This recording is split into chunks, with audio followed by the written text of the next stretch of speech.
ఇంట్లోకి ధనం, మనశ్శాంతి అన్నీ రావాలంటే ఇంటి ప్రధాన గుమ్మం ముందు ఏమి చేయాలి? ఇంట్లోకి ధనం, మనశ్శాంతి అన్నీ రావాలంటే ఇంటి ప్రధాన గుమ్మం లక్ష్మీదేవికి నచ్చేట్టు ఉండాలట. ఇంటి ప్రధాన ద్వారం ముందు కొన్ని శుభకరమైన ఏర్పాట్లు ఉంటే లక్ష్మీదేవి ప్రీతికరమని ఆధ్యాత్మిక శాస్త్రం చెబుతుంది.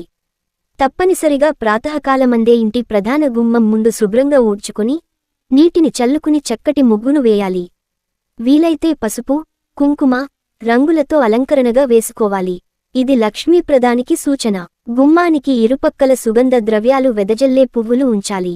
లక్ష్మీదేవికి ఇష్టమైన కలువ పువ్వులను గుమ్మానికి అటు ఇటూ పెడితే, అవి రోజూ మార్చి కొత్తవి పెడితే లక్ష్మీదేవి ఇంట్లో తాండవిస్తుంది. ఒకవేళ కలువ పువ్వులు దొరకకపోయినా ఏదో ఒక పువ్వులు పెడితే మంచిది.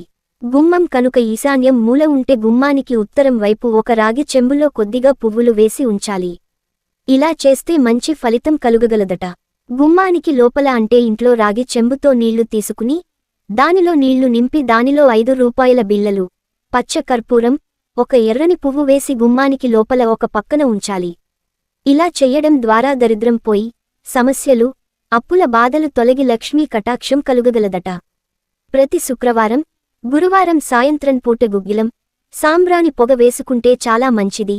దుష్ట శక్తుల నివారణకు, నెగటివ్ ఫోర్స్లకు చెక్పెట్టి చక్కటి ప్రశాంతత, అష్టలక్ష్మీ అనుగ్రహం కలుగగలదట. ఇంట్లో ప్రతి పండుగకు తప్పక దర్వాజలకు మామిడి ఆకు తోరణం, పూలమాలల తోరణాలు కట్టుకుంటే తప్పక లక్ష్మీదేవి అనుగ్రహం కలుగగలదట.